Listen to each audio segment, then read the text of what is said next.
may I introduce the next speaker, Dr. Prasanna Mukhsale. He completed his graduation from STM College of Ayurveda, Udupi, post-graduation in Kai Chikitsa from Government Ayurveda Medical College, Mysore. Presently, working as Associate Professor in Department of Roga Nidana and Vikriti Vijnana in STM College, Udupi. I invite Dr. Prasanna Mukhsale sir to deliver the presentation on the topic, Diagnosis of Gastrointestinal Disorders. Sir, you may.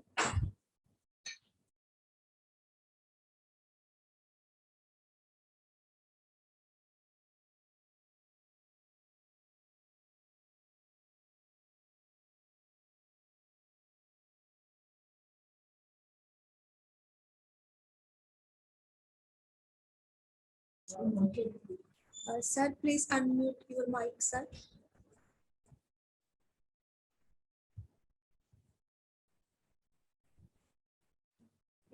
Sir, please unmute your mic, sir.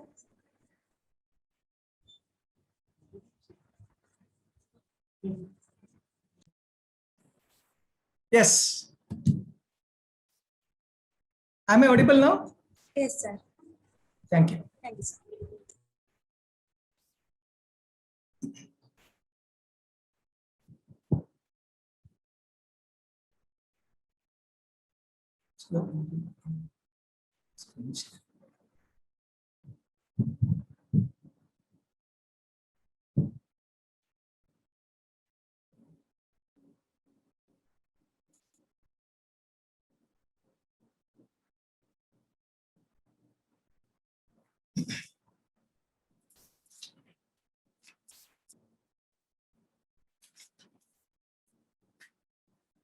A very good morning, good afternoon to one and all. Nagadirogan Satatan Shaktan, Asheshakayan Prasthana Sheshan, Outsukya Moharatidan Jaganayo, Apuro Vaidyaya Namostu Tasmi. In the beginning of Samhita, Acharya Vakpata prays to Apuro Vaidya without mentioning any specific god or goddess. We, the followers of Ayurveda, considered Lord Dhanvantari as Apuro Vaidya. Apart from this, I personally see my Guru, late Dr. G. Srinivasa Acharya, in that place. My reading, my analysis, my understanding, my practice of Ayurveda is largely influenced by my Guru. My salutations to Lord Dhanvantari and my Guru Acharya sir, popularly known as Acharya sir. At the outset, I would like to thank management, Vaidyaratnam Ayurveda College, the patron, Honorable Ashtavaidyan Dr. E.T. Neelakandan Musa, Chairperson Dr. M.D. Shiba, Principal of the college, General Convener Dr. P. Gauri Shankar, Professor and Head, Department of Kai Chikitsa, Conveners Dr. Devi Giri, Dr. T.C. Marikutti, Dr. Yadu Narayana Moose, and Program Coordinator Dr. Navanita Krishnan, and all the staff members and PG students of the college for giving me an opportunity in this platform.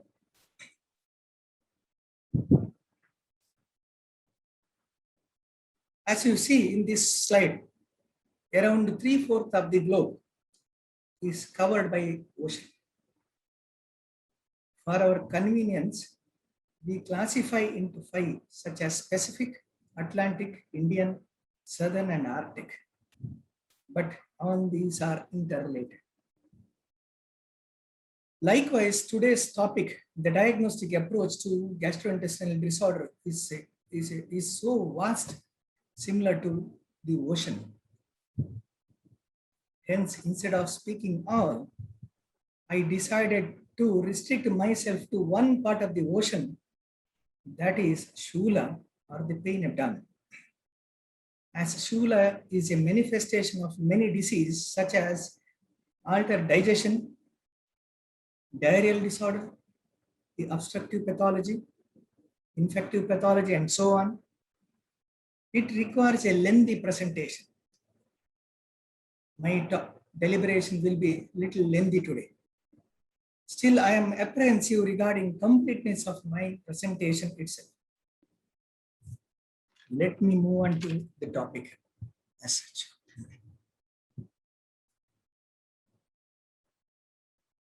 अपि च एके स्वतसाम्येव समुदायं पुरुषम् इच्छन्ति. अपि च एके स्वतसाम्येव पुरुषम् इच्छन्ति. सर्वगतत्वात् सर्वसरत्वात् च दोष प्रकोपण प्रशमनानाम्. If I say Swatas as a synonym for Purusha, it will not be exaggeration, because whole body is made up of Swatas.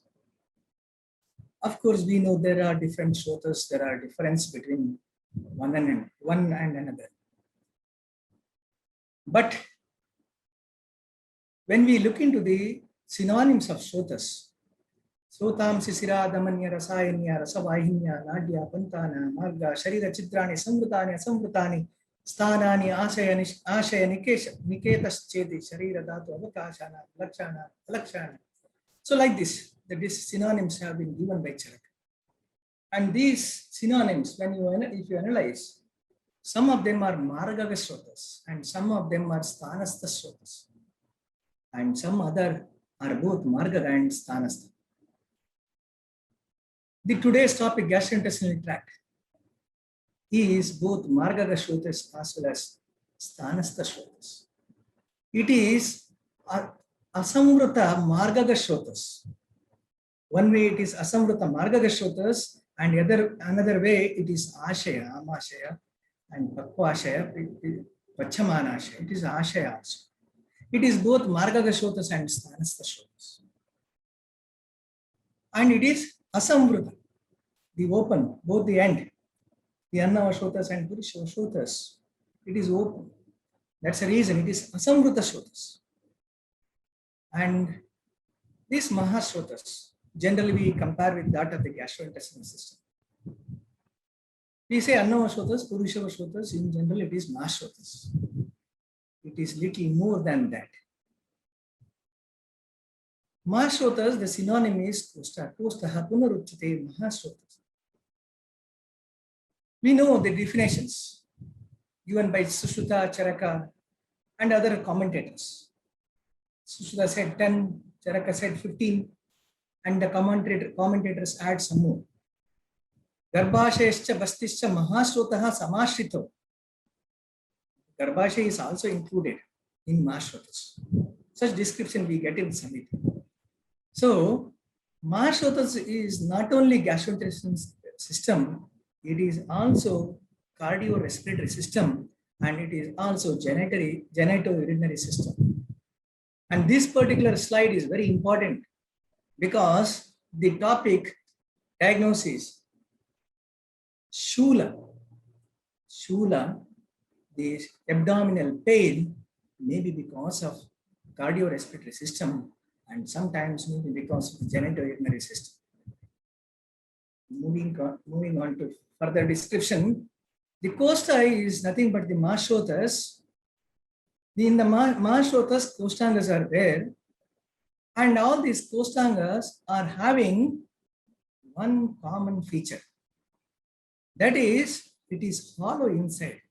The definition of Kosta, Graha Madhye, Udara Madhye, Dhanyadistapane, Kushule, Kuti, Vachaspati, says like this. And even in the Monier-Williams, the inner aperture, surrounding wall, a kind of vessel, a shell of anything, it has a hollow inside.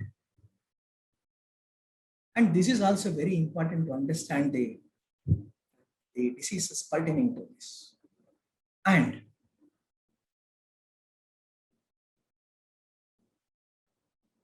the abdomen, the gastrointestinal tract. The gastrointestinal tract is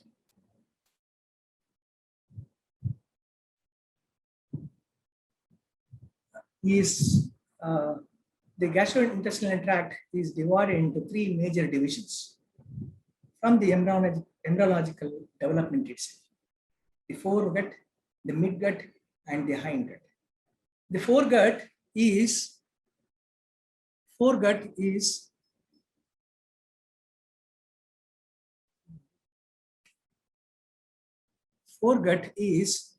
supplied with the celiac trunk, and the midgut is supplied by the superior mesenteric artery, and the hindgut is supplied by the inferior mesenteric artery. The most part of the foregut is supplied by the celiac trunk, and the midgut completely by the superior mesenteric artery, and the hindgut completely by the inferior mesenteric artery. And the foregut stands for Kaphasthana from Ayurvedic perspective, and midgut stands for Pittasthana, and the hindgut stands for Vatasthana. So Kaphasthana, we know that is epigastric region, and Pittasthana is umbilical region, and the Vatasthana is hypogastric region. The foregut extends from the mouth to the major duodenal papilla, that is ampulla of Vater. From ampulla of Vater to the 2/3 of the way along the transverse colon, it is the midgut, and the hindgut runs from this point to the superior rectum, not the anus. To elaborate this,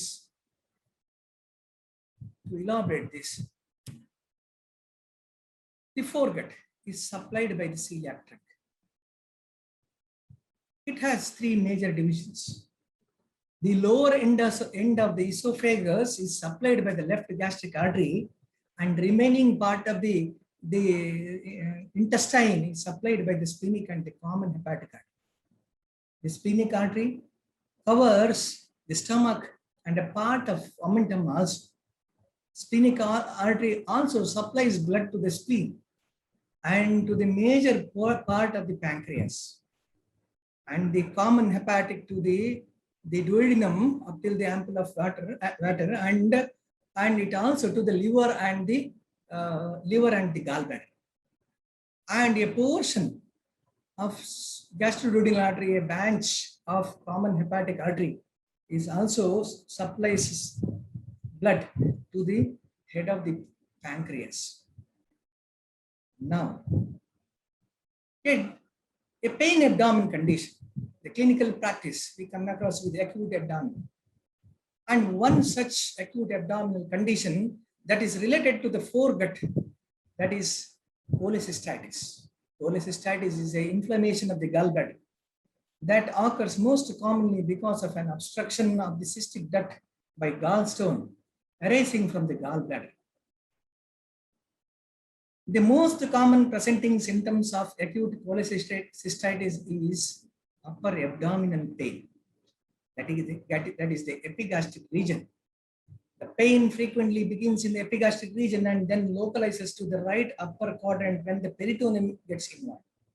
The signs of peritoneal irritation may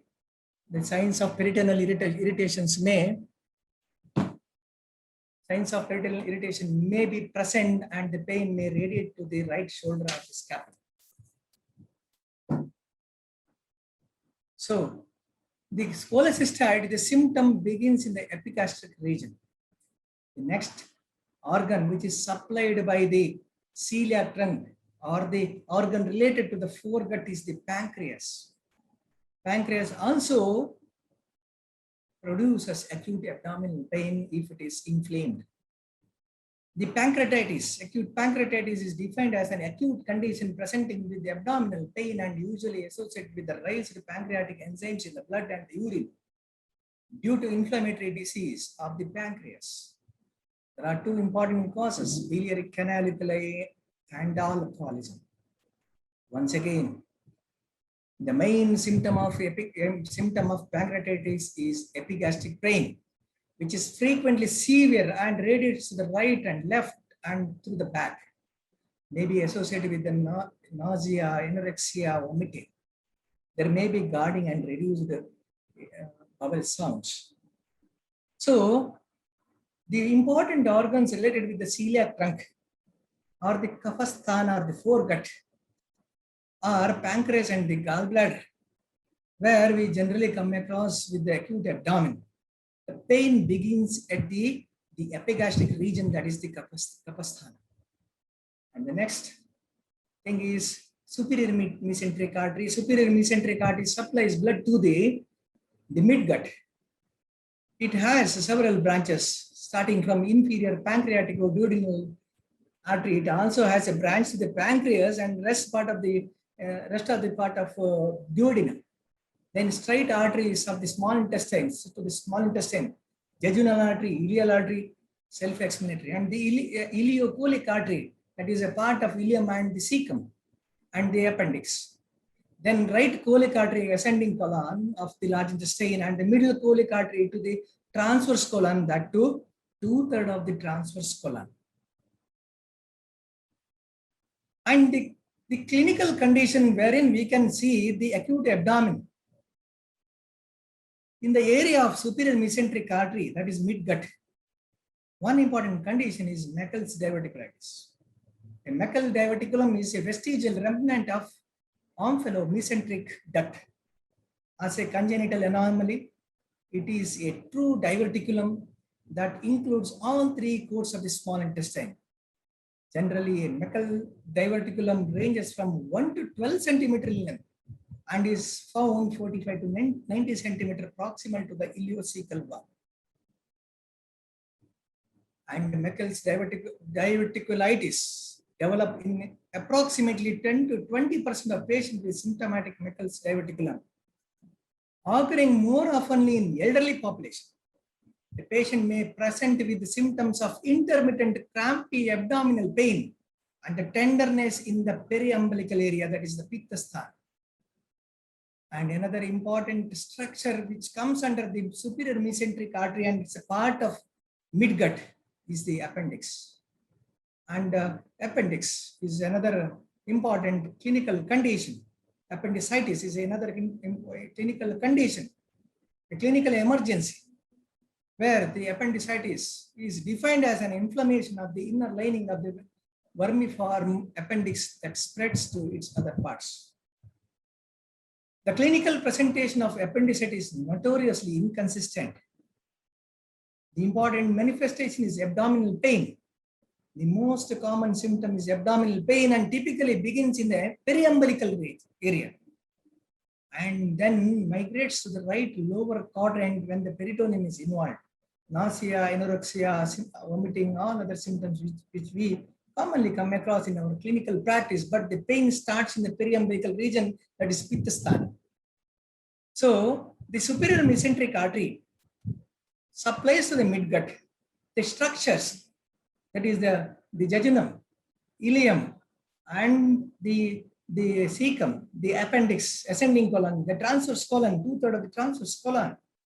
The important clinical condition wherein we come across with the acute abdomen is appendicitis and Meckel's diverticulum.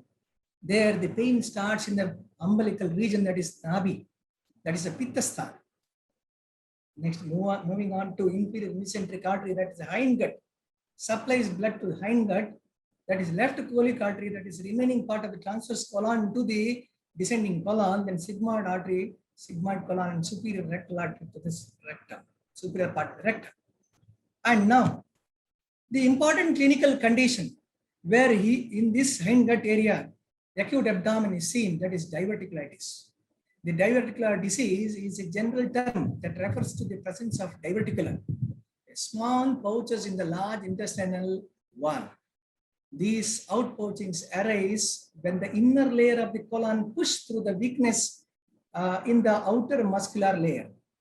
Notably, diverticulosis can occur anywhere in the colon, but it is most common in the left colon, that is a descending and sigmoid colon. Diverticulitis arises when diverticula becomes inflamed or infected. And the symptoms, the clinical presentation of diverticulitis depends on the location of the affected diverticulum and the severity of the inflammatory process and the presence of complications. The symptoms, once again, the abdominal pain, most common site is left lower quadrant, that is the Vatasthana.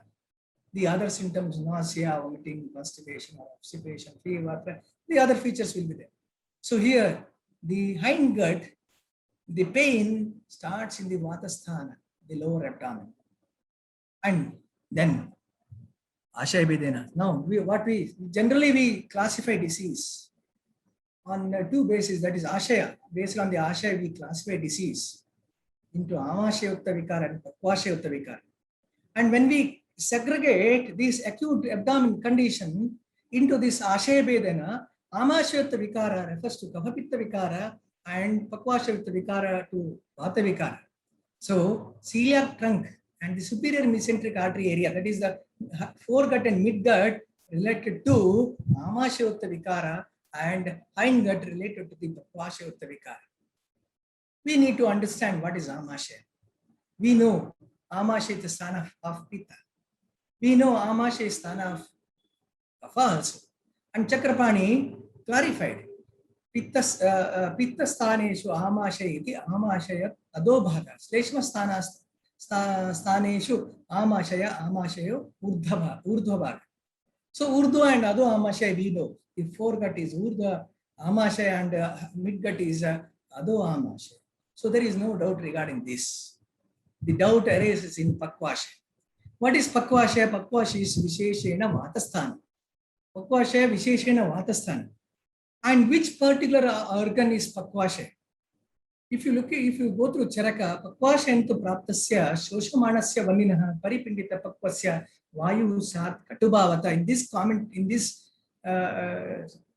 explanation, the Chakrapani says, Pakvashayantu Praptasya Malarupataya Pakvashayam Patasya. So, in the Pakvashaya where Mala is found.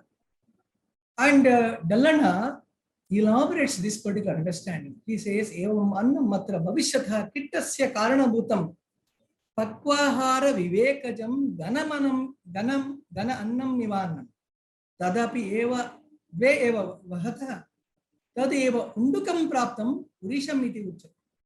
During the phase of digestion, at the end stage of the digestion, the sara is taken, Dravarupi sara is taken, Dravarupi mala is also taken into the system. And Gana, that is Pakvahara Vivekaja Ganan. That is throughout the small intestine, it is called as Pakvahara Vivekaja Ganana only. Once it reaches the Unduka, then only it is called as Purusha. Till then it is Pakvahara Vivekaja Ganana. So we know Unduka means Sikha. So Pakvasha refers to whole of the large intestine. If that is the case, the cecum, the ascending colon, and the transverse colon is a part of superior mesenteric artery, or the part of midgut. How to understand? There is a controversy here. To understand this, we need to open Pakvashagata Vata Chikitsa in Shruta Samhita. Dallana quotes Gayadasa's opinion. Pakvashaya punariha dvidaha pitta vatashaya bedena. Very beautifully, Gayadasa says, Pitta Vatashaya Vedana. Because the reason for Gayadasa is, in case of Pakvashaya Gata Vata, you are supposed to treat a condition with Sneha Virechana as well as Basti. And Basti is good for Vata and Virechana for Pitta. So now Gayadasa says, Pakvashaya Punariha Divida. Pitta Vatashaya Vedana. Tayor Madhye Pittashaya Gate Vayo Sneha Virechanam. Tilvaka Siddham Eranda Tailadi Birva. Vatashaya Gatasyatu Vayor Malakapa Pittaira Avartasyata Dosham Kashaya Kalkasneha Bastaya. So, the one portion of Pakvashaya is basically, that is Tayor Madhye, half portion of the Pakvashaya is Pittashaya, and remaining half portion is Vatashaya.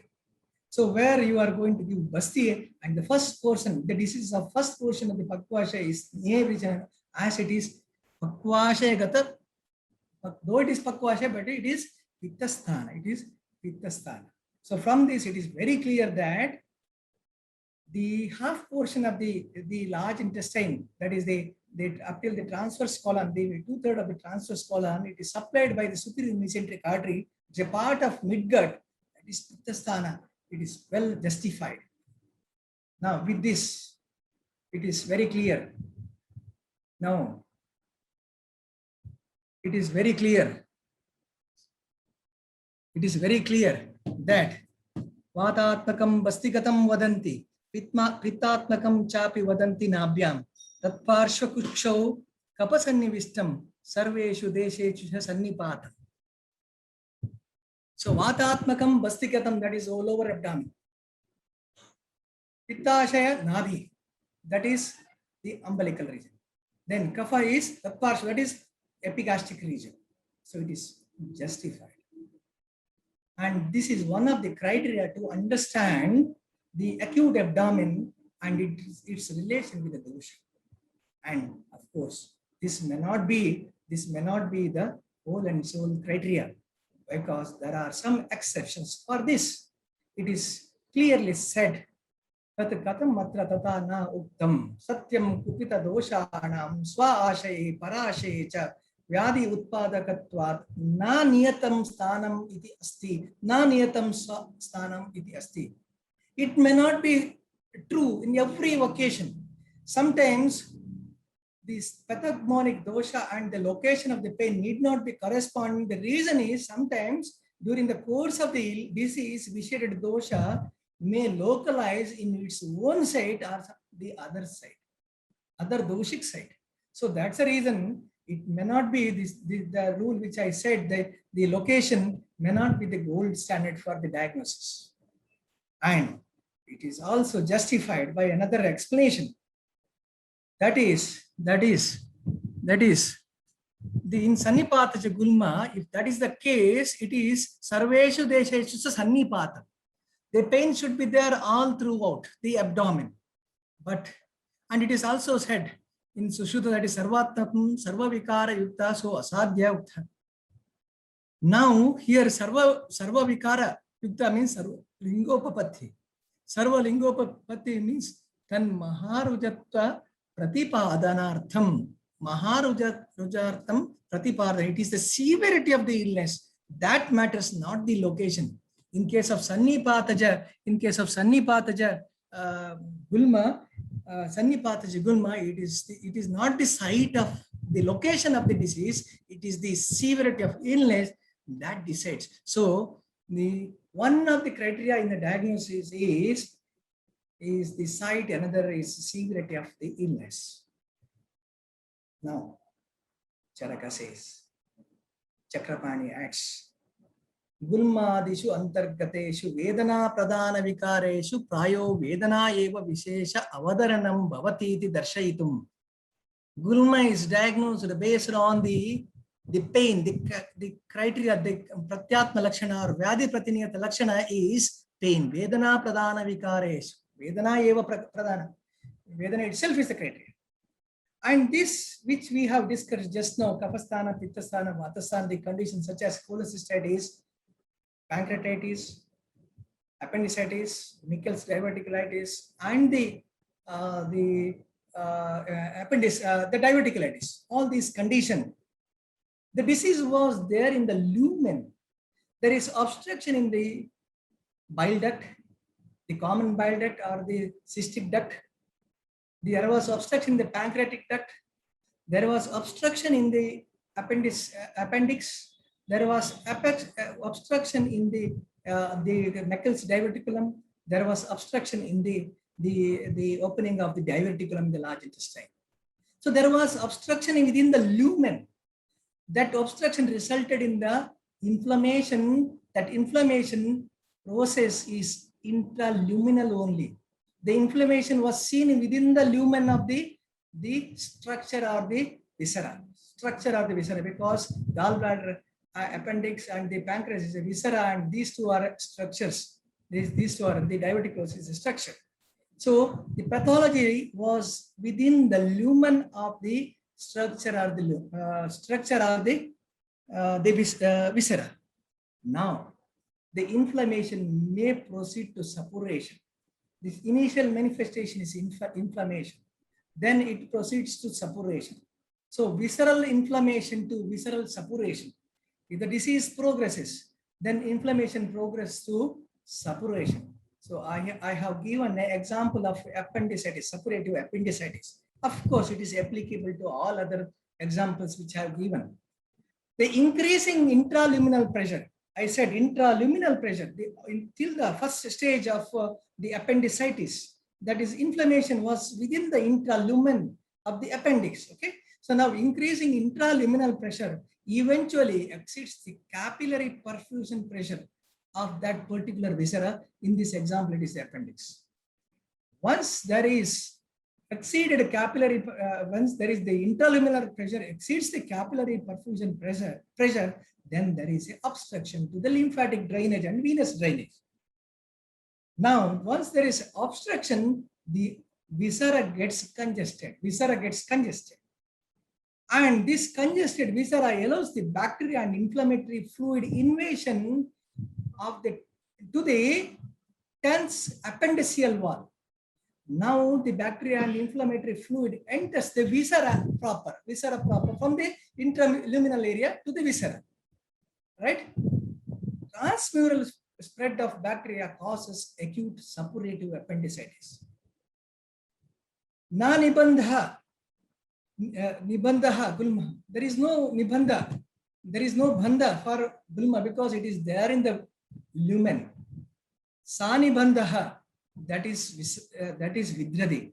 That is the bacteria and inflammatory fluid invades the appendiceal wall or the visceral wall. Then it is sanibandha. That is, there is the visceral involvement. So then it goes to visceral suppuration.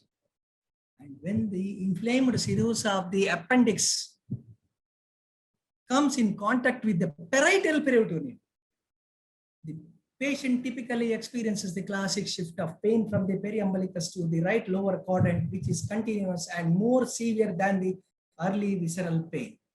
Of course, the visceral involvement is explained in the Samhita by the name of Upastamba. Upastamba is a avastha beda of gulma. Kechitcha gulmavastha vishesham Upastamba namantaram patanti.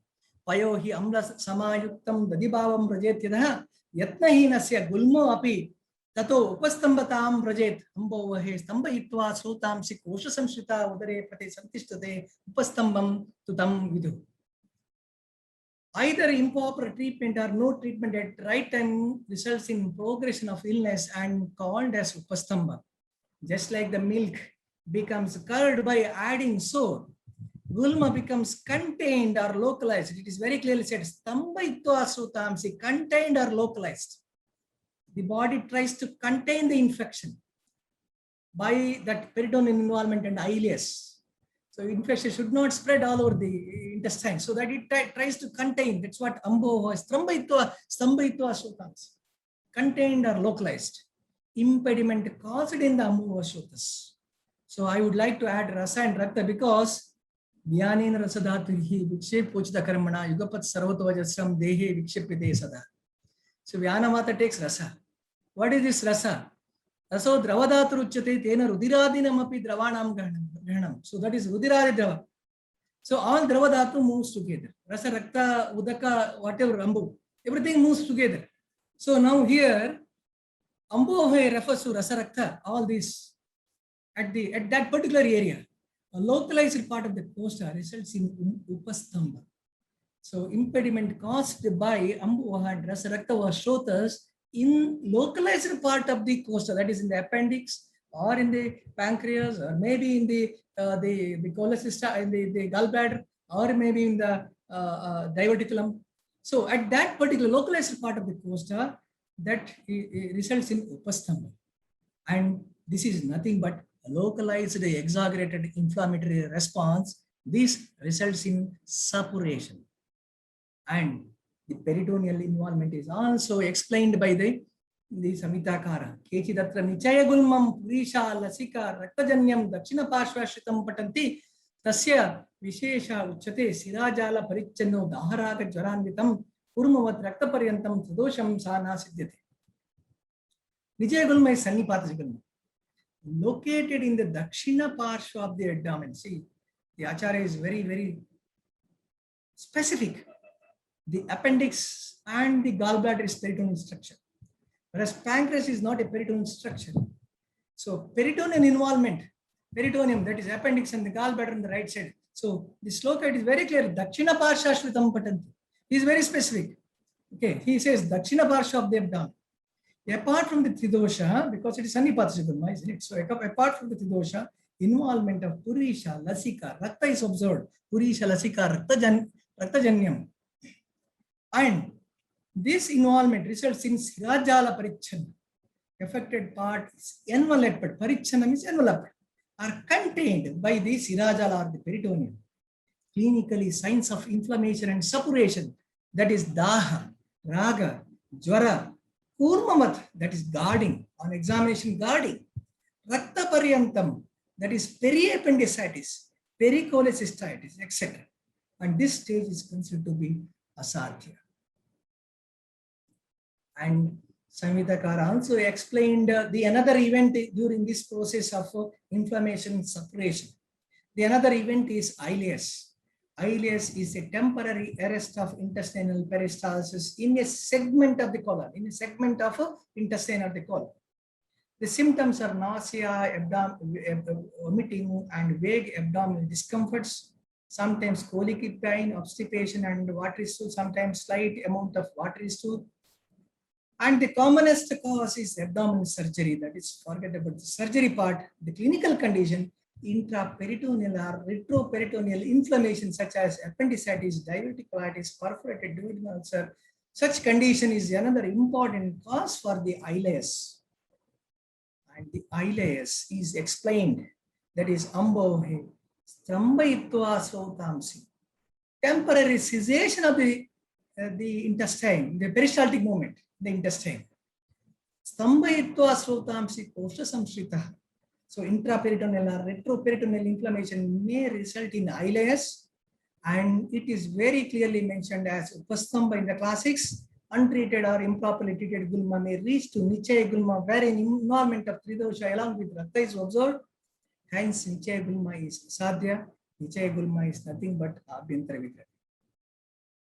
Nichaya gulma is avastha beda of gulma itself. And Rakta Dhatu is involved in this particular avastha beda. Raktajanyam, Dakshina Parshvashritam, as I said. Results in Sirajala Parichanna, peritoneum involvement also seen. And we have another gulma, Rakta gulma. And Rakta gulma refers to the manifestation caused by dushta artha. That is menstrual, but not the dushta rakta. Strinam artavajo gulmo na pumsam sa upajayate. Artavadapi gulma syat sut. Strinam prajayate Bhattara Harishchandra Shilapa. They say, very clearly say. So, Raktaja gulma refers to artavajanya, artava raktajanya, not the dushta raktajanya. Okay, and now anyas tavasrak bhavo, asrak bhavo gulma, strinam pumsam sajayate. In other type of gulma, Rakta Dhatu may involve and hence it is seen in patients of both the gender. And gulma and vidradi are Rakta Pradosha Javikara. There is no doubt. Charaka, Susuta, everybody accepted. And Vranashofa. Vranashofa is the root of vidradi. The extended part of Vranashofa itself is vidradi. Though vidradi is Rakta Pradosha Javikara, involvement of Tvak Mamsa is invariable. Tvak Mamsa sthai, dosha sangata, shariraika deshotitam shofam ityuchyate. And Charaka, while explaining vidradi in Charaka Sutrasthana 17th chapter, he says, Anta sharire mamsasrak avishanti yada mala. He says mamsasrak, involvement of mamsasrak is invariable for vidradi. And in vidradi, samprapti also tvakrakta mamsa medamsi pradusha asti samashita. So in all these structures, the vidradi can occur. That we know. And we know that the intestine, the gastrointestinal tract, much part of the intestine is formed by Rakta Mamsa Prasadat Antrani. Intestine is made up of Rakta and Mamsa. And we also know that Dvitiya Raktadara Mamsabhyam Antaram. That is, Raktadara Kala is located within the Mamsa. Okay, and Rakta, and further the Shashileka commentary said that Nahitaya vina mamse raktam bhavati. Rakta do not have an existence without mamsa. So wherever there is mamsa, there is rakta, wherever there is rakta, there is mamsa. That understanding is there. And we know that rasa and rakta moves together. Vyanena rasa dhaturi. Just now I said, raso dravadhatruchyate tena rudiradinam api dravana. And rasa means tvaks cheti, tvaks shabdena tadashaya raso api grashyati. Now, tvak rakta mamsa is involved in GI disorders because GI is made up of rakta mamsa prasad. And wherever there is rakta, there is rasa also. And involvement of rakta at a particular avastha of gulma is nichaya gulma. And hence avastha veda of gulma is nichaya gulma, that is nothing but vidrat. And what Charaka says regarding this? Charaka says, Rakta pittati vradhatvat kriyanam anupalabhyacha yadi gulmo vidahyate shastram tatra visagjitam. You have to go for shastra chikitsa. Vidahyate means pachate, suppuration. Gulma from inflammatory stage to suppuration. It goes to suppuration stage, and he explained under Pittaja Gulma chikitsa. Now, what the description in this context, Chakrapani says, Chakrapani elaborates this particular mechanism. Tata api kritavastu parigrahasya gulmasya paka uchyate. Parigraha, surrounding structure. Parigraha is surrounding structure. So, kritavastu parigrahasya, involvement of surrounding structure at this site of manifestation, maybe the appendix, maybe the pancreas, maybe the gallbladder, and any other structures. At this, the surrounding structure when it is involved, then the gulma undergoes paka. Because in the gulma, the pathology lies in the intraluminal, not to the viscera.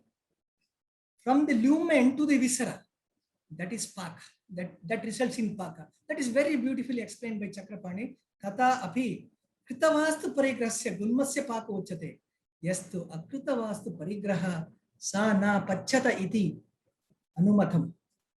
Then further he says, yastu kritavastu parigrahataya pachyata iti uchyate tasya vidradhitvena pako jayata iti. That is nothing but vidradi. When the surrounding structures are involved, that means the lumen, that the viscera is involved, then the gulma undergoes paka. That is nothing but vidradi. And Charakan explained under Pittaja Gulma, the paka, the suppuration explained in Pittaja Gulma, and Sushruta said it is Sannipataja Gulma. It is Sannipataja Gulma. Explained under Sannipataja Gulma. Why this particular difference? Because Sushruta knows Vata adrite nasti ruja na pakam pitta adrite nasti kapachapuya. We know that inflammation, suppuration, and the pus formation altogether tridosha is required. But the process of suppuration starts from pitta. That's what explained by Charaka. That's what explained by Sushruta even. So that's the reason there is no ambiguity between Charaka and Sushruta. And if you look into Apakwa Gulma, explained by Charaka, and Apakwa Shofa, and this rule is applicable for Vidradi also. So Apakwa Vidradi, description is same. Avivarnam, Tvaksamavarnam, Stiraschaiva, Stairyaha. Then Pachamana Gulma and Pachamana Shofa, Daha Shularti Sankshobaha, Osha Chosha Paridahascha Bhavati, Swapna Shanarati Dvaraihi, Jara, Prashika Vidya Ivacha, Sthanasana Shayanishu, Nashanti Mupaiti, Jara. It's a similar description. You can note the similar description between Charaka and Sushruta in relation with the Pakwa Pachaman and Pakwa Gulma, as well as Apakwa Pachaman and Pakwa Shofa. Similarly, the Shofa also you can go through later. Now further, Charaka said, Antarbhagasya cha api etat Pachamanasya lakshana rattoda shunatantaste bahiste pashvanirgam. What is this? Antarbhagasya cha api etat Pachamanasya lakshana rattoda shunatantaste. Antarbhagasyati koshtamadhyasthitasya. Koshtamadhyasthitasya. All gulmas are koshtamadhya only. Yadyapi sarvaeva gulma koshastata api iha bahirunnatischa Na bhavati sahi antasto avipreta. And he gives a simile, that is Ratkroda Shunatantasti. Kroda means breast. And Ratkroda means the center part, that between the breast, that is the sternal area, that is a depression. That is pectus excavatum. It is like pectus excavatum. So that is a central depression. That means it is not elevated. There is a depression like. That means you cannot palpate. That's what he says. Na bhavati. Bahir unnatischa na bhavati. Antakroda shunatantaste refers to Bahir unnataschito na bhavati. That means it is not palpable. But if any vidradi, if it occurs on the periphery of this body, then bahiste parsva nirgati. That means it is palpable. The vidradi which occurs in the surface, that is palpable.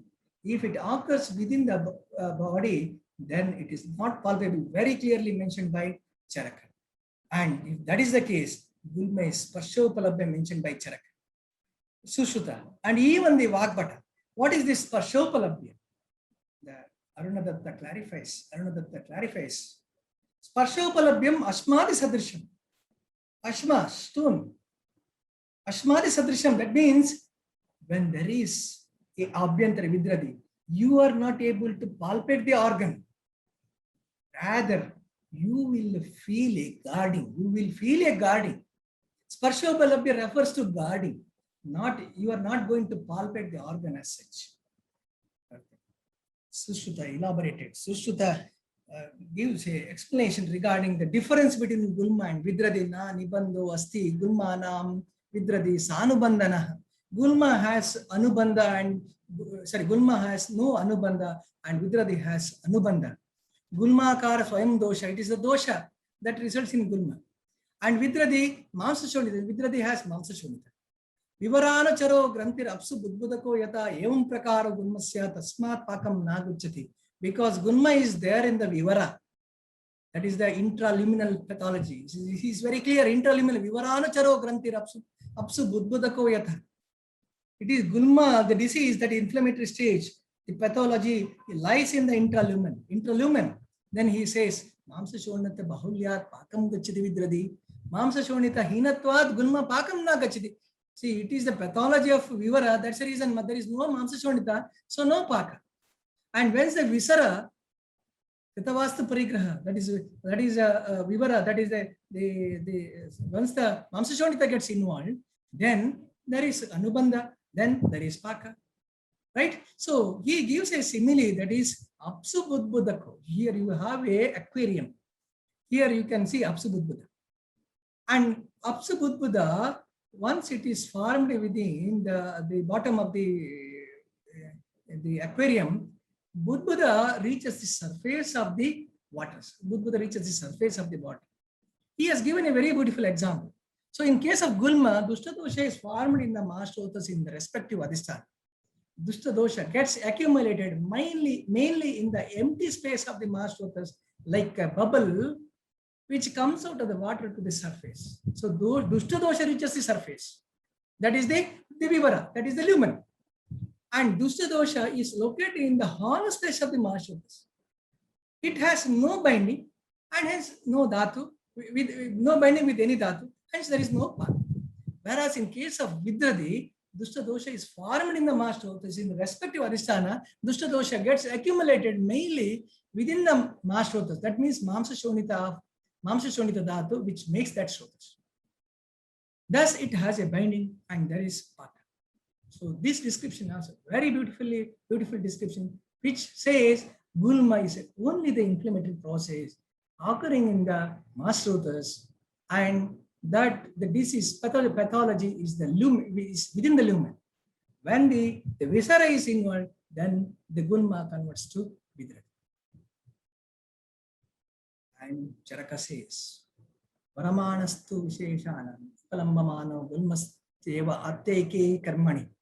Diagnosis and treatment of Gulma should be at the earliest, like Ateka Chikitsa. If not, results in Vidradi, we know that. And Gulma is not a chronic lingering disease.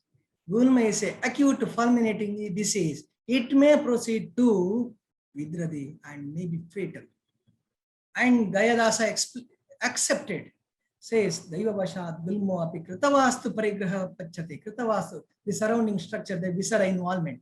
Sakalu Mulatvad, Vidradi Reva Dhanvantari Yanam Matam Miti. So by the involvement of surrounding structures, Gulma undergoes Paka, and the cause is unknown, Daiva, and the Paka Avastha in Gulma is considered as Vidradi by the Dhanvantari Sampradaya. Gulma is considered as a mass, but it actually represents involvement of multiple tissue at various stages of the illness. Tate hapi, sangatena avasthana gulmo abhigata abhidanam prapnoti. Sangatena, it is a multiple tissue involvement. And gulma is inflammatory condition explained by Charaka, yasya vayu prakrito gulmasthane avatistate shulam shofam sashulam janayat gulmastasyopajaayat. Gulfam is an inflammatory swelling as per Charaka. And once there is a pitta adhikya, results in raktadushti. And the raktadushti, it can produce Paka. It is very clearly told by Sushruta also. Tad dustam shonitam anihyamanam. Dushta shonita, if it is not removed from the body, then it can produce complications such as shofa, daha, raga, paka, vedan. Very beautiful description for us. And we know that pitta involvement, Gulma, in pitta involvement in Gulma, that is pitta avakashasya dahyate, duyate, dupyate, ushmayate, svidyate, klidyate, shitaleva sparshasaho, alpa romanchavo. And pitta adhikya results in raktadushti, and that results in Paka, that is Vidradi. And if Vidradi of a retroperitoneal structure such as pancreas, we can see Raga. That is Cullen sign in our practice. And the peritoneal structures, we cannot see Raga because the peritoneum covers the viscera. So peritoneal structures like appendix, gallbladder, represented by Sparshasattva. So tenderness at McBurney's area, Murphy's sign, all this we can see in our practice. Inflammatory swelling, it is arising in Kundali Akar. It is said, Spashopalabhya Paripinditatvad Gulma. What is Pindita? Pindita means Kundali Bhuta. What is Kundali? Kundalakritya Vartuli Bhuta. It is said by Madhavanidana, Granthi Rupani Gudakakara, just like a ball. Gudakakara means ball. And the Chakrapani, it is said, Chakrapani said, Paripindite, Dvitiya, Pindika Shabd, there is another meaning. Pindika Shabdena, Mamsadi, Tundaka, Tundanena, Mamsadi, Tundanena, Gulma Pradesho Api, Pinditatvat Uchate. Tunda means the trunk of elephant, trunk of the elephant. It's a projection of Mamsa at Gulma Pradesh. It's a projection of Mamsa at Gulma Pradesha, that is Gulma. And Gulma, it is also said, Grantischa Aneka Vidan. Grantischa Aneka Vidan refers to Dirga, Vratta, Stuladi Bhedena. Dirga, Vratta, Stuladi Bhedena. Dirga, that is the Meckel's diverticulum. Vratta, that is diverticulitis. And Stula, that is pancreas. So like that, some of them are Stula, some of them are Dirga, some of them are Vratta. And it is also derived in Sushruta Samhita. Gulma is derived in Sushruta Samhita. Gupitanila Mulatvat, Guda Mulodayadapi. What is Guda Mula? Generally, it is translated as deep-seated. No, it is not so. Dalana says, Guda Mulodayaditi, Guda Mula Kandadaya. Tesham Iva Udayad Utpatti. Kanda tuber, the sprouting arising from a tuber. And in the second picture, the first one is the potato with the sprout, and the second picture is the sigmoid colon with the sprouting, that is the diverticulum. The third picture is Meckel's diverticulum, small intestine, and it's a sprouting, right? And the fourth picture is about the sigmoid colon diverticulum. There you can see the blackish rounded structures, rounded structures. And the fifth one is the gallbladder. You can see gallbladder is a sprout-like structure for the Mahasrotas, that is the the common bile duct, cystic duct is like a sprout, right? And it is also said, Gudamooladayat iti apare, Guda Gulmodayat iti patanti, Vyakyaneyanti cha, Gudasya latadi vrattasya gulmasyeva vartula vitapasyeva udayat utpattir gulma. Gudasya latadi vrattasya. The intestine is latadi vratta. It is not cissus quadrangularis. It is vratta. All other plants, that is latha, and this is there all vratta. And the plants will have a tendril. These plants will have a tendril, and that is gulma. Vartula vitapassiva, that is tendril. Vartula vita means tendril. And in this first picture, you have a latha with the tendril, Vartula vitapa. And the second picture, you have a small intestine, and you can see the Meckel's diverticle. The third picture is a diagrammatic representation of appendix, that it's a different location. You can see just like the appendix, just like a Vartula vitapa. And the fourth one, you can see the large, you can see this, the colon, the duodenum, and the projection is the pancreas. You can see the projection as pancreas. And the fifth one, you can see the gallbladder. It's a projection to the Mahashrotas. Mahashrotas is Asamvrita Shrotas. And there are some projection to this. Their pancreas, their projections are gallbladder also. So, and this is all about gulma. And further, during the process of Hidradhya, gulma is inflammatory swelling. The swelling has a different stages. That is Vatadikya Tridosha, that is stage of inflammation. Pittadikya Tridosha, stage of suppuration. Kapadikya Tridosha, phlegmon stage. See for it is very well explained. Apicha Gulmasya Stairya Gaurava Katinyat Avagada Sutta, that is phlegmonous. Sparshasaha Dhupyate Ushmayate, it is suppuration. Aniyata Ipula Anu Vedanascha, inflammation. So, in the disease process, in case of appendicitis, because of the pittadikya, may undergo suppuration. At times, maybe because of the kapadikya, the appendicitis may become appendicular mass, that is phlegmon stage. So it is the samsarga, dosha samsarga, that is responsible for either only that condition, that is inflammatory stage, or maybe the suppuration stage, or the phlegmon stage. It all dosha samsarga. It all depends upon the dosha samsarga. And that at different stages of the disease, different manifestation, and the different manifestation is because of the different site and different dosha samsarga. I will not be explaining this slide further. There are 5 sites have been mentioned for gulma. Basically, these are the sites of clinical manifestation. That means pain in the abdomen. That's it. Actual site of manifestation of gulma is Mahashrotas. Sa prakupito vayur mahasroto anupravishya rokshat katini bhutam maplutha. So that is a description. And Chakrapani says, Vata gulma setu vastirapi sthanam bhavati. It is true.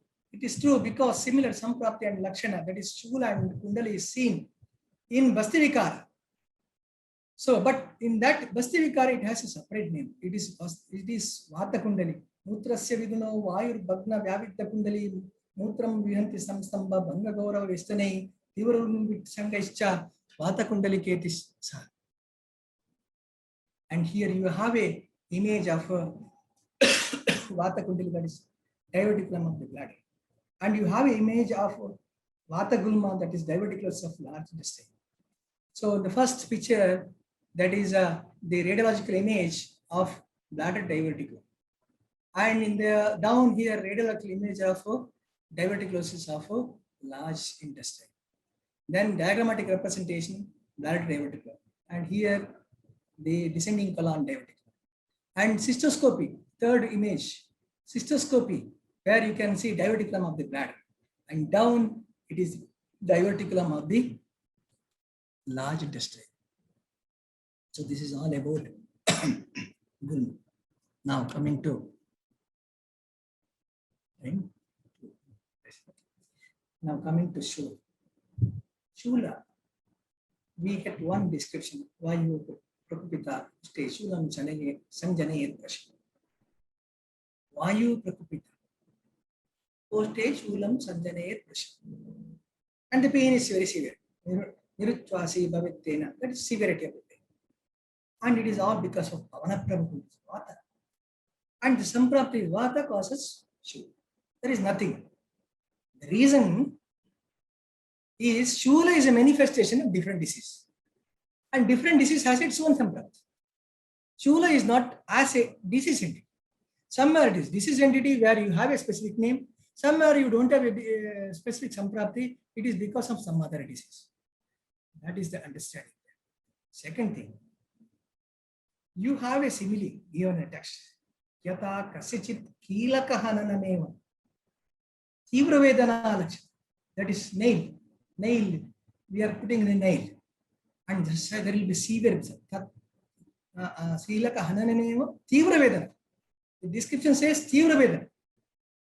Just like the kilakahan, nailing. But it also gives another meaning. It means constant severe pain, constant localized pain. And the Shula need not be localized because Vata Shula, if you see Vata Shula, Mratparsha Prashtatrika Basto Deshe, Basti Deshe. Shula may be generalized throughout the abdomen. Then Shula need not be constant when Mumuscha Upashama Prakopi. So Shula may be constant, Shula may be episodic, Shula may be very severe, Shula may be localized, Shula may be generalized, maybe localized when it is there in the Swa-ashaya, like Nabi, Amashaya, Basti, the Vatashaya, or maybe Parashaya when it involves, when those samsarga is there, Parashaya. All these are possible. And coming to further elaborating Shula, that is Bina Gunmera Yat Shulam Gunmastaneshu Jaya. Shula is a common manifestation of Gunma and other Kostagata Vikar. Kostagata refers to Sanani Amagni Pakwana Mutrasik Vesacha. That's also. Because Hridaya, Uppusa, disease of that also can produce abdominal pain. Similarly, Garbhashaya, Basti, once again can produce abdominal pain. That is Koshtagata Vikar. Gulma is Shula is a manifestation of Gulma that we have discussed in detail, Gulma and Vidradi. Now, other Koshtagata Vikara, it can also produce Shula. So, pain may be localized in the specific site, Swashaya or other doshik site, that is Parashaya. Then now we will evaluate one by one. Shula in Atisara. Tannabi Payudara Kuksitodara. Tisara Puro. Sadhusto Bauso Bhuktam Amavinchate Pakam Sarujam Putim. Then we know that's Shula. So diarrheal disease, there will be Shula. The diagnosis is based on the Satyatma Lakshana diarrhea. And the another condition we come across the clinical practice, either a man with diabetes, chronic diabetes, will have abdominal pain and constipation. We think that it is a constipation. It is that it is autonomic neuropathy. It is well explained in Sushruta Samhita. That is Vata Prameha Upadrava. Vata Prameha Upadrava, where he says, Shulam Baddha Purishatvam Cheti Vatajanam. Shulam Baddha Purishatvam. That is autonomic neuropathy in diabetes produces abdominal pain, very clearly mentioned in Samhita.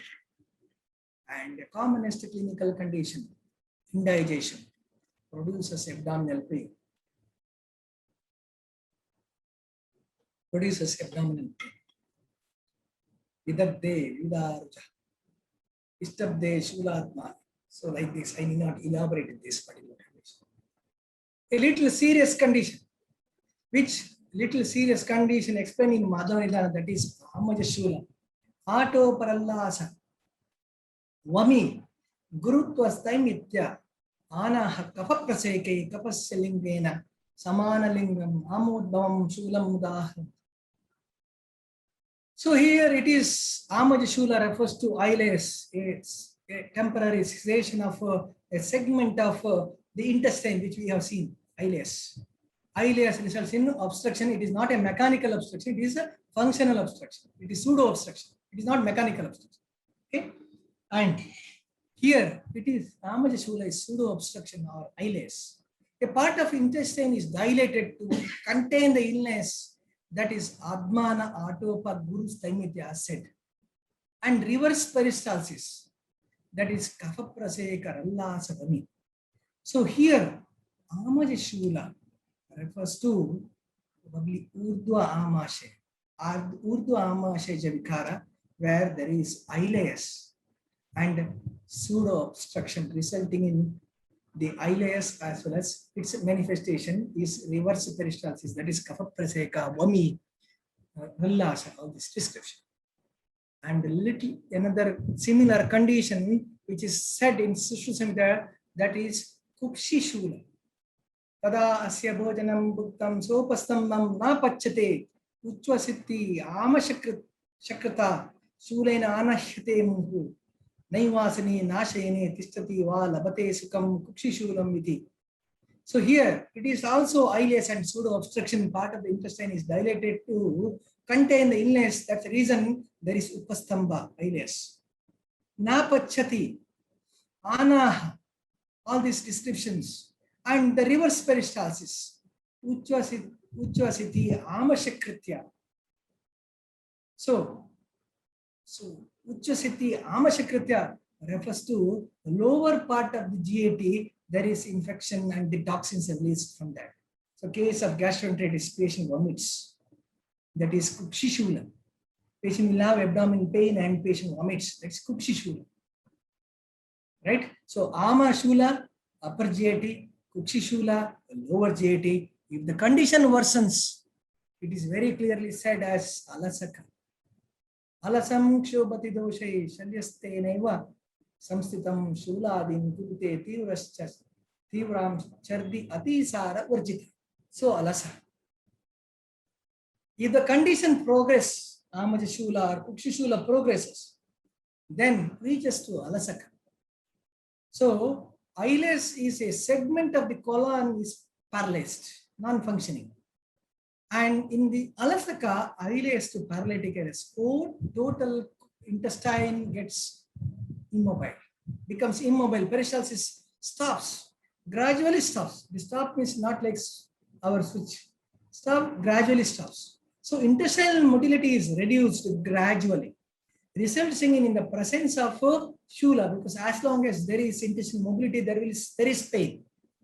But reduced to the intestinal motility in the whole system, because it is ileus to paralytic ileus, in the whole system is inefficient to decompress the content, such as decompress the content. That means vomiting and bowel you cannot see in this particular stage.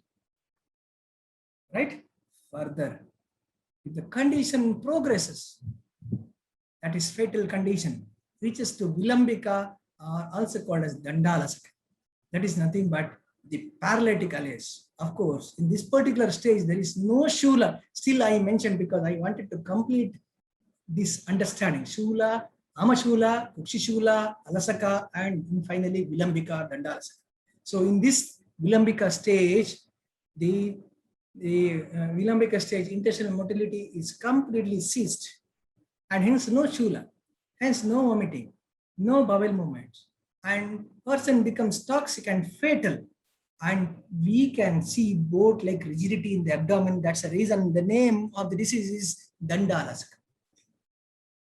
So all these conditions, till now, whatever I said, all are medical conditions. You can treat with the medicines. And further, this one condition, which Shula explained by Sushruta, is medico-surgical condition, where you may require surgical assistance. Malam unadikostastam mandi krityatu bhavakaha Shulam sanjanayan tivram sotasya avrutya tasyahi dakshinam yadiva vamam kshim adaya jayate. And this condition is parama Dharana, Shula is Paramadharana. So it is a mechanical obstruction caused by chronic constipation, and that results in abdominal pain, and which may require the medical management may be sufficient at times. It may require surgical assistance. And the next condition is Baddha Gudodara. If I say Baddha Gudodara has intestinal obstruction, there is no objection from anybody. And here, the intestinal obstruction has two phases. One is dynamic phase, another is adynamic phase. It begins with dynamic phase, the mechanical obstruction. The body tries to push the content, which causes the mechanical obstruction. It tries to push the content. So there will be dynamic phase. Intestinal motility is increased, and at one particular stage, intestine gets fatigued, and then adynamic phase, the motility is stopped. So here, it is very clearly said in Baddha Gudodara. Tasya Rupan, in that he says, Shiro Rannabi Guda Shulani. Rannabi Guda Shulani, that is dynamic phase. Then adynamic phase, Apicha Udaram, Mudavatam Stiram. That Mudavata, Stira Udara, that is adynamic phase. Very beautifully explained in Charaka in the context of Baddha Gudodara. Next is Kosta Vidya Lakshana. I have deliberately mentioned Kosta Vidya Lakshana and not mentioned Chidrodara or Parisravi Udara. If you go through Chidrodara and Parisravi Udara, you don't find Lakshana called Shula. You don't find Shula in Chidrodara or Parisravi Udara. Whereas in Kosta Vidya Lakshana, you have a Lakshana, Chulam, Parsha, Chat. So in case of Kosta Vidya, that is intestinal perforation, there is the first and foremost symptom is pain abdomen. And the first stage, that is stage of peritonism, that is Kosta Vidya Lakshana, there will be severe pain, and the ileus begins. So there will be vomiting and other manifestations. So that is Kosta Vidya Lakshana, stage of peritonism, there will be severe pain. And gradually, the intestinal contents leak into the peritoneum. And the inflammatory contents also leaks into the peritoneum. And that stage is called a stage of reaction. That is explained in Chidrodara. And the third stage is stage of diffuse peritoneum. That stage is also explained in Chidrodara. It is said that Pakam Gachet Rasastebhya Chidrebhya Prasravat Bahi. It is filling peritoneum. The contents will be filling into the peritoneum. Prasravat Bahi. Purayan Gudaram Antram. Cha. Janayat Udaram Tata. So that is stage of reaction. Then he says, at this stage, Yatapalam cha doshanam rupani darshayanti. There may be a dull pain. If the dosha adhikya is very severe, then maybe there is dull pain. If mild, there is no pain. That is possible. And the third stage, that is stage of diffuse peritonitis, there it is patient becomes toxic. The symptoms are Hikka, Shwasa, Kasa, Trishna, Pramoha, Rocha, Kavipaka, Dorbalya, Pritasya, Bhavatecha, Etat, Chitrodharam, iti Vyas. So this particular intestinal perforation, how to explain in Ayurvedic perspective, you need to include Kosta Vidya Lakshana. That explains the stage of the first stage of perforation, and other two are explained in Chitrodhara. Then I will not explain this particular slide. There will not be any question regarding this. Annadrva Shula is a gastric ulcer, Parinama Shula, duodenal ulcer, all this condition, pain is there. And the another condition which is not oftenly spoken, that is Tuni and Pratituni. 15 minutes, right? 15 minutes, right? There are two conditions, Tuni and Pratituni. Tuni is Pakvashaya Udopastam Vayus Tibram Rujam Prayan. Tuni, Sangrade. So pain starts from Pakvashaya and reaches to the Basti. That is from rectum to the bladder. Pain starts from the rectum, moves towards the bladder. That means the pelvic involvement. This particular manifestation is usually seen in the condition called proctalgia fugax. Proctalgia fugax, usually night, females, common. Those who are having constipation, it is common. Proctalgia fugax symptoms last for about 20 to 30 minutes. Sometimes the symptom may be more than 30 minutes. It's seen in case of Levator-Ani syndrome. Similar manifestation, the time duration is more than 30 minutes. Then another Pratituni. Pratituni is nothing but interstitial cystitis. Interstitial cystitis, there will be abdominal pain. And to Pratituni is the pain starts from the bladder towards the rectum. So pain starts from the bladder, then the involvement of the pelvis. That's the interstitial cystitis, a chronic painful bladder condition. It's often mistaken for urinary tract infection, but there is no infection. Symptoms include bladder and pelvic pain or pelvic pressure, and a frequent urge to urinate. So this is definitely, Pratituni is definitely interstitial cystitis. The next condition is Admana. Admana is just a symptom manifesting many of the Kostagata Vikara. And as per the text, it is Sangha, obstruction in Pakvashe, and it depends upon the disease Admana. So I will not explain this. And Pratyadmana, which requires a elaboration. Pratyadmana refers to Vimukta Parshvaradayam Tadeva Amashayottitham Pratyadmanam Vijaniyat. So Vimukta Parshvaradaya. What is Vimukta Parshvaradaya? Amashayasya Nabhisthanantaram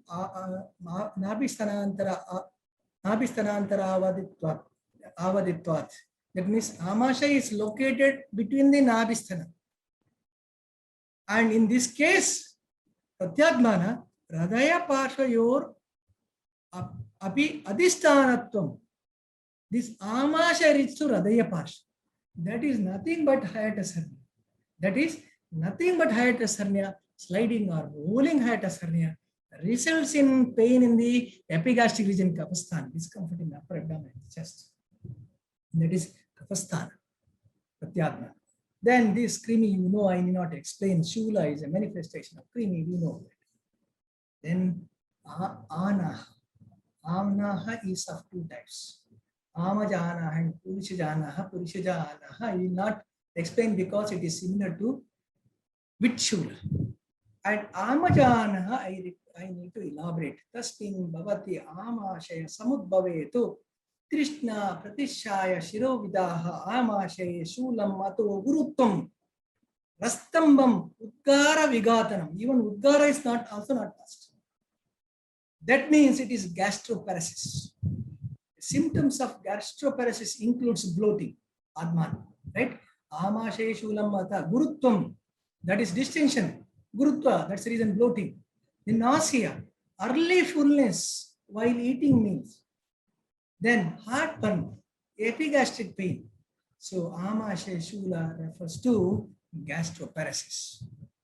Then Parsha Shula is another important condition which we need to consider in our practice. Parsha Shula is a manifestation of Kostashrita as per Charaka Kostashrita Dushte Nigo Mutra Varchase Bratnara Droga Gulmarsha Parsha Shula. It's one of the manifestation of Kostashrita. And Sushruta says Parsha Shula is the Adhisthana, Vyadi Adhisthana is Kukshi Parsha, the pain in the sides of the abdomen. And the manifestations are distension of abdomen with pain, respiratory distress, severe pain, loss of appetite. These are different manifestations of Parsha Shula. And term Parshva, if you go through the dictionary, Marakosha, it is said, Kakshat Ado Bhaga Parshva. Whereas Sushu said, Kukshi Parshva. Right? But here, Parshva also refers to Kakshat Ado Bhaga. And another, what is Kukshi? Kukshi is Udarasya Vama Dakshina Parshva. So sides of the chest, sides of abdomen. Right? Now the Adhisthana is Kukshi Parshva as per Sushruta, and Parshva also refers to Kakshat Adobha. And Parshva has another meaning as per the dictionary, that is Samipe. So here that Samipe is very important for us because it is Kostashrita. What is Kostashrita? What is Koshta? Sanani Amagni Pakwana Mutra Sudrasya. So Radaya and Pupusa are nearby to Ama Agni and Pakvasthana. That is abdomen and chest are side by side. So say chest, disease of chest can produce symptoms in the abdomen, such as in case of lower lobe pneumonia, that is Sannipataja Jora. Vagbata says, Parshva Murdva Parvasti Ruk. Parshva Ruk, very clearly mentioned. And similarly, abdominal pathology, such as commonly you can say Parshvarthi. And similarly, that peritonitis, that is a Jatodaka avastha of Udara. Jatodaka avastha of Udara, there he says Parshashula, that is subdiaphragmatic and phrenic abscess, where Jatodaka is seen. So Jatodaka avastha of Udara, you can see Parshvarthi. Of course, Parshashula is a manifestation of many of the respiratory illnesses, such as Shwasa. You have a Parshashula in Pururupa. In Rajakshma, Parshashula. Shatakshina, Parshashula. That's the reason we need to consider the meaning of Parshva as Samipe. Right? Further. Ashmari, the pain is loin to groin. That is Nabi, Basti, Sevani, Mehanesho, Anyatasmin, Mehato Vedana. Mehato Vedana. Time? Right. So, loin to groin pain. And here, the Basti has two meanings. Basti is Amasha of Basti. Basti is better understood like Amasha of Basti and Pakwasha of Basti. Pakwasha of the Basti refers to the urinary bladder and Amasha of Basti refers to the kidney. And location of Amasha of the Basti as per Sushruta, Nabi Prashta Kati Mushka Godavakshana Shrifasa. And I would like to consider it as Nabi Prashta because Nabi Prashta, the Prashta is such a big structure. It is said by considering the nearby structures. So, Bahu Prashtatha Vishwachi. Spikpuro Kati Prashta. Spikpuro Prashta and Kati Prashta, lumbosacral area. Similarly, here Nabi Prashta, that is upper lumbar area. Upper lumbar area. So, upper lumbar area is Amasha of the Basti, that is nothing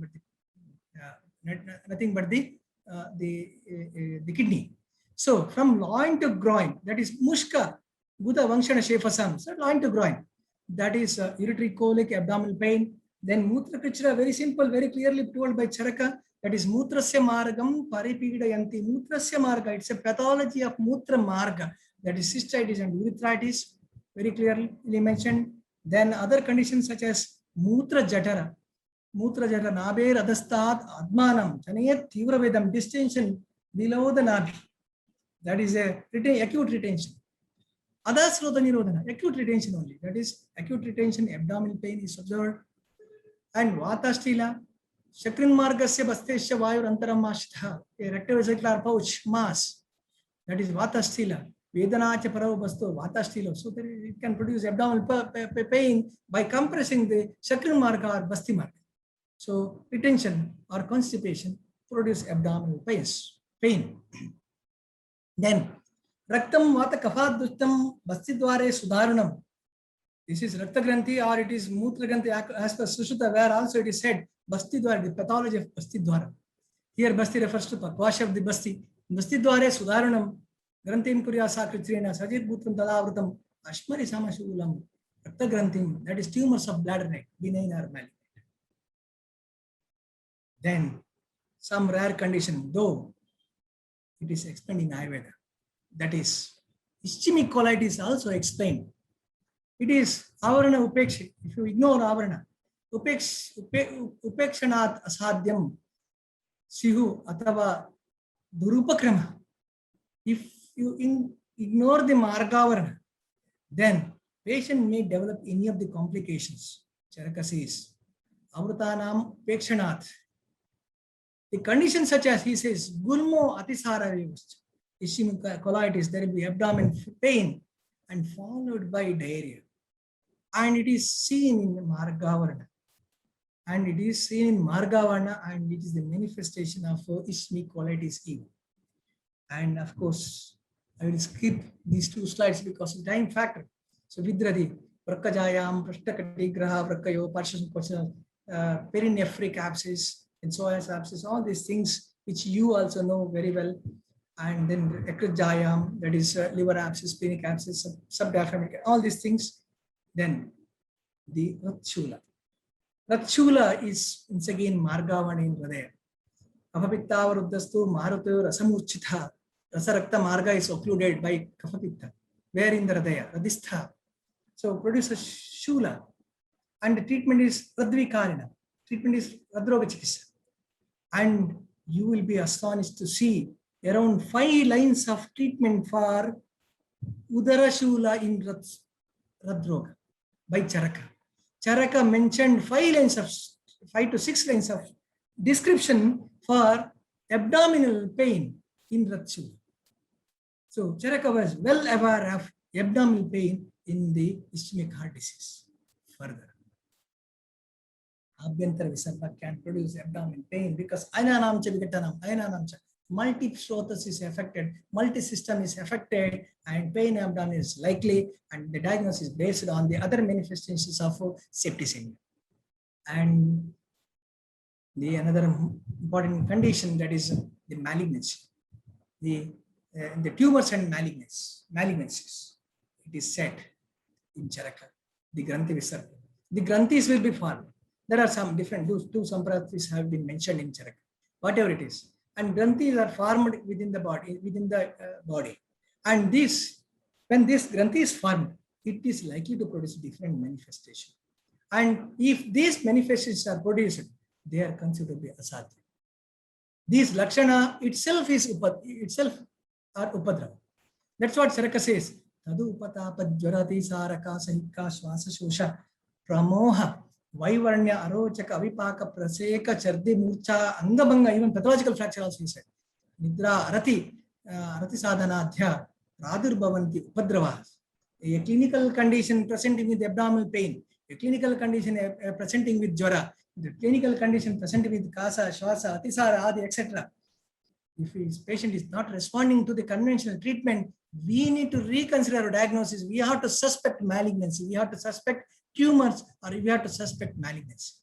It is also said in the context of Arbuda, Rattam stiram mandarujam mahantam analpamulam chiravriddhi apakam. Gatra Pradeshe, anywhere in the body, likely to produce tumor, and tumor produces a mandaruja, pain. So with this I have covered much of the topics related with the cardiorespiratory, and even the urinary system. Of course, considering the topic and considering the time factor, I have skipped the pelvic inflammatory disease, then Makkala disease, other disease related with the Prasuti, Sriroga, that I skipped, and this is also likely to produce a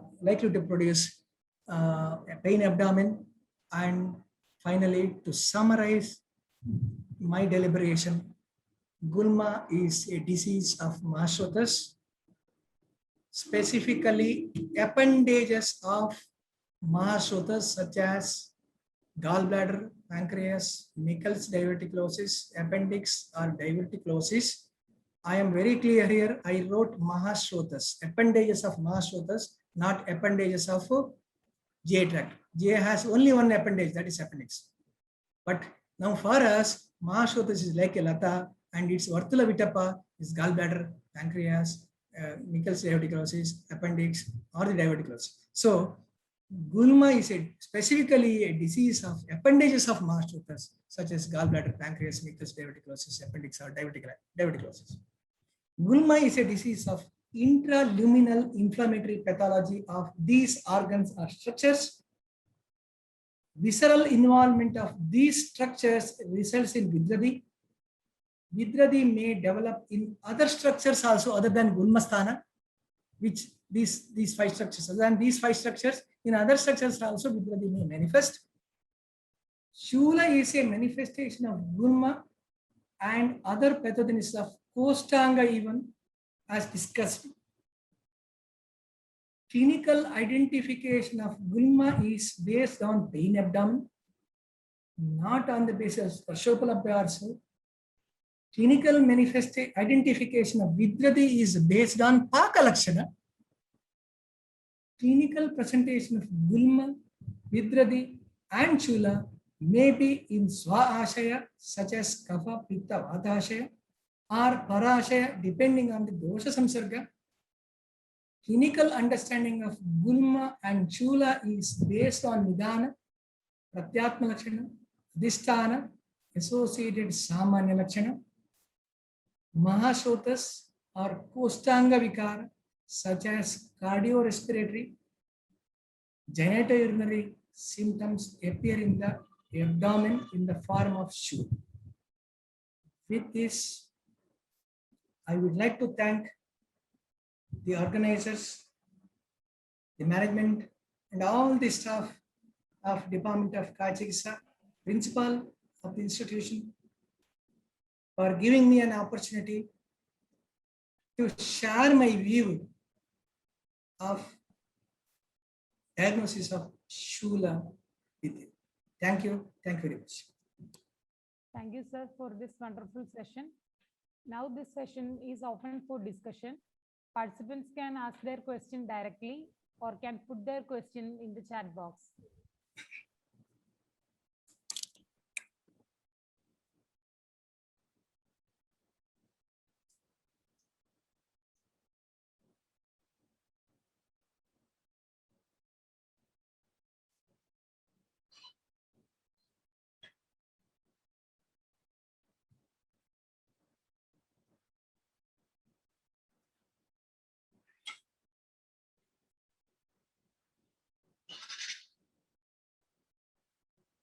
There is a question. Basic diagnosis criteria for a GI disorder in clinical practice by Rajesh.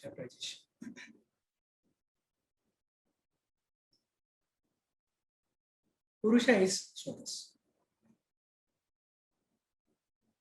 Soto Samudaya is Purusha. Even then we say multiple Sotas. Similarly, GI disease is a term like Sotas. And there are multiple manifestations. And criteria varies according to the manifestation. There is no single criteria for the diagnosis of GI disease. It all depends upon the Pratyatma Lakshana as explained in the Ayurvedic science. Or in the Western medicine also it is said the cardinal diagnosis, cardinal manifestation supported by the other manifestations of disease. And in the Western medicine, of course, investigations, that makes a diagnosis. For us, Pratyatma Lakshana or Vyadhi Pratineta Lakshana, that is the criteria for the diagnosis of GI disorders. There is no single criteria for the diagnosis of GI disease. In Shula is the criteria. In Shula, Gulma Vikara Shula is the criteria. Whereas Atishara Shula is there, but the criteria is Adidrava Malaprava. Right? In some other occasion, with Shula, it is the criteria is patient has not passed the bubble. The criteria is different there. That history is the criteria.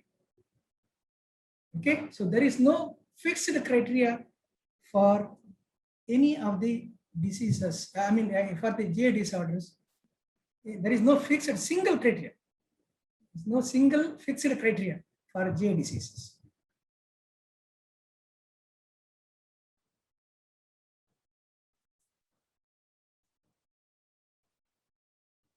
There is another question by Dr. Radhika Hari. How to incorporate Agni and Kosta as a diagnostic criteria for GI disorders. Agni dosha is the cause for all disease, GI disease. But Agni dosha cannot be a diagnostic criteria. Agni dosha is the root cause, it is not the diagnostic criteria. Diagnostic criteria is Pratyatma. When we say Jwara, when Santapo Dehamanasa is seen, then we say it is Jwara. By seeing Agni, we cannot say Jwara. By seeing Agni, we cannot say Atidrava Malapravati Atisara. So Agni cannot be a diagnostic criteria, or Kosta cannot be a diagnostic criteria. The next question, sir, can you please explain relevance of Asthasthana Pariksha in GI disorders? Good question. See, I did my graduation in Kaya Chikitsa from Government Ayurvedic Medical College, and I'm working in Roganidana since last 20 years. 20.5 years. And my understanding of Asthasthana Pariksha, I don't rely on Asthasthana Pariksha in the diagnosis. This is what I do, I am saying. For me, the diagnosis by Praman. I believe in Charaka. Aptavachana, Pratyaksha and Anumana is the criteria is the main criteria. Aptavachana, Aturavachana Rupo, Aptopadesho, Vapriyata. Aturavachana, that is the history given by the patient itself, is the leading criteria for our diagnosis. Patient, the Pratyatma, we can ascertain Pratyatma. Then, the Pratyaksha, that is the examination which we do. The Pratyaksha, the examination which we do, that is a criteria for the diagnosis. And Anumana, Atura Pariprashneneva. Anumana is also history and Anumana is also examination. So that is the criteria. That is the criteria for me to understand any disease, even the GI disease. So I don't rely on Asthasthana Pariksha. This is my personal view.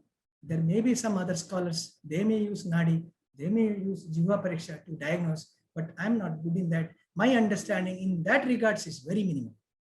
Kindly excuse. Very nice session. Thank you. Thank you for sharing your thoughts.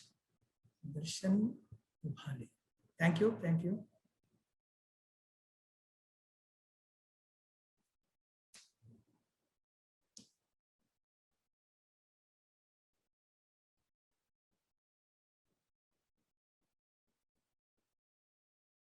Any more questions?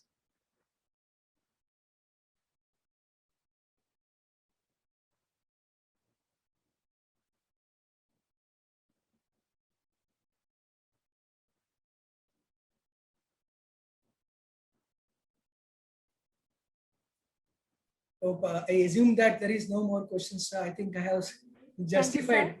Thank you. Thank you.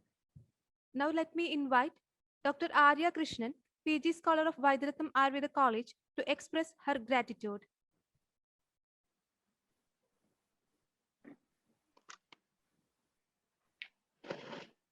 Thank you so much, sir, for the wonderful session. We had a great time with you, sir. Thank you once again, sir, for your valuable insights, for exploring the thoughts with us. Thank you so much, sir.